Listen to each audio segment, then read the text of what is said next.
What's up? Welcome back, or welcome if you're new. Today is November 23rd, trading the QQQ again on the 1 hour chart. So today, what I based my entry off today was actually the dollar. So if you look on TradingView, there's something called the DXY that tracks the strength of the dollar. And you have the QQQ, which tracks the NASDAQ 100. And basically, let me show you what was happening. So this was yesterday. So the dollar kind of it break on a downtrend, and then it came back up and then it started to come back down. But this was the candle that started today. So you see Wednesday, the 23rd here. So this is a 1 hour candle. So this went from 9 to 10, right? So this huge candle.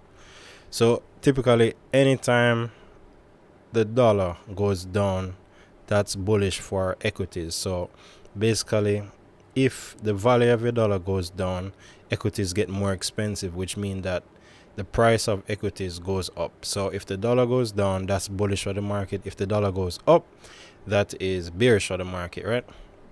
So this was yesterday, and then we had a breakdown in the first candle of the day. So I saw it push down with strength in the morning. That was the first move of the dollar.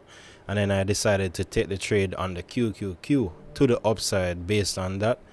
So I'm just showing you at 9 a.m. This was the huge push down of the dollar past a previous level of yesterday. And then this was where it opened today on the market. This green candle here was where the market opened today. And then how I found my level of resistance. So I can get rid of the dollar now and just show you the QQQ, right? So I found my level of resistance by going to a higher time frame, going to like a daily, and finding the points of resistance where the market seemed to always reverse from those levels.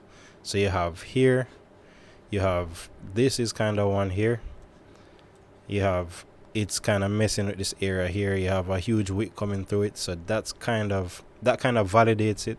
You have another point here, you have another point here, another point here, and kind of another point here with the big wick going through it. And those are kind of like things that make your point of support or resistance valid if you can see a lot of activity at that specific line. So we had activity right here, activity right here, activity right here. You have some rejection here for it to bounce up, and then, well, this is the most recent. So if we were to go back, we would see some form of activity here. You see reaction there, some reaction there, reaction there, reaction there. So that gave me like a strong confluence to say that is a key point of resistance. And then, I'm trading only on the 1 hour chart, so that's where I trade mostly. I find more consistency when I trade from the 1 hour chart. So I had my point of resistance there, right? And then I was looking at that would have been my point of a take profit, and then I'm looking at the entry, which is exactly where I entered already. And then let me show you. So I did a market buy because I had figured the market would have went up, and then after that I just set my stop loss and my take profit. So I only entered one trade today, and I'll show you. So remember, on this platform it says November 22, but it's really November 23. And then for the times, you minus 5 to get the Eastern time. So you can see at 9:31, so minus 5 from 14:31, you get 9:31, and then that would have been my entry price. So at 9:31, which would have been part of the first candle, I entered at 28617. 9:31, 28617. 28617. Let me zoom this out. So 28617 on the 9 o'clock candle. This one, 28617. So right there in purple for my entry, and I exited at 10:07, which would have been the next candle. 10:07, which would have been this candle, and it's right It's right on the point of so I exited at 288.71.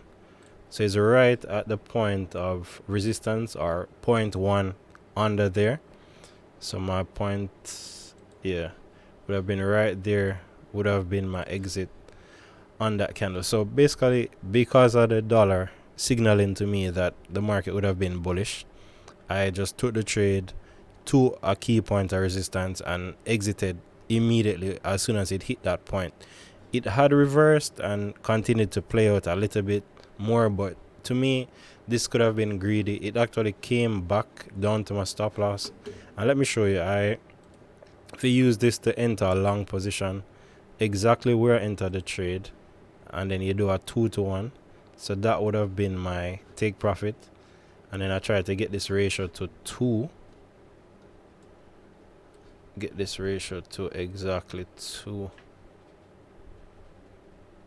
Yeah, exactly to 2. So you're only risking 1 to 2.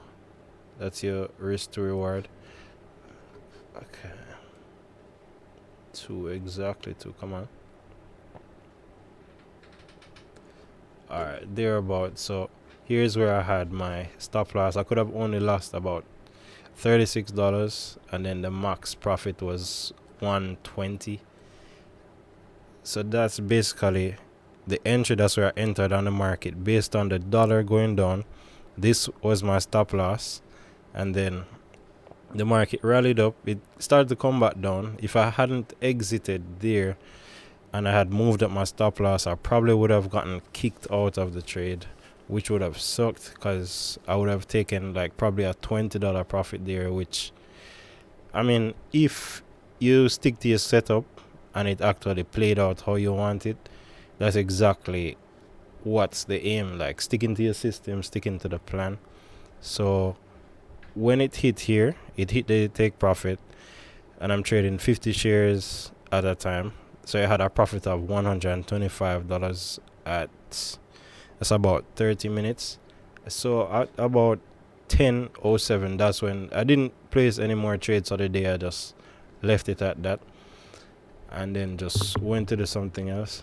But that's basically it. I did a 2-to-1 trade there based on the dollar going down and based on a key point of resistance. That's where I use my take profit. And that was basically it for the day. That's basically it. Today didn't have a lot of activity, because I mean, it's a day before Thanksgiving. So that's basically it. Happy to share it with you, and tell me if you see any ways the trade could have been improved. Yesterday somebody commented on my execution, like what I'm using to trade, and I asked, just give suggestions and I can try that out as well to see if your system might work better than mine. But for now, my system seems to have some level of consistency, and we'll see how it goes going forward. We'll trade, I think, half day on Friday, and that's pretty much it. So basically, thank you, and I'll see you in the next video.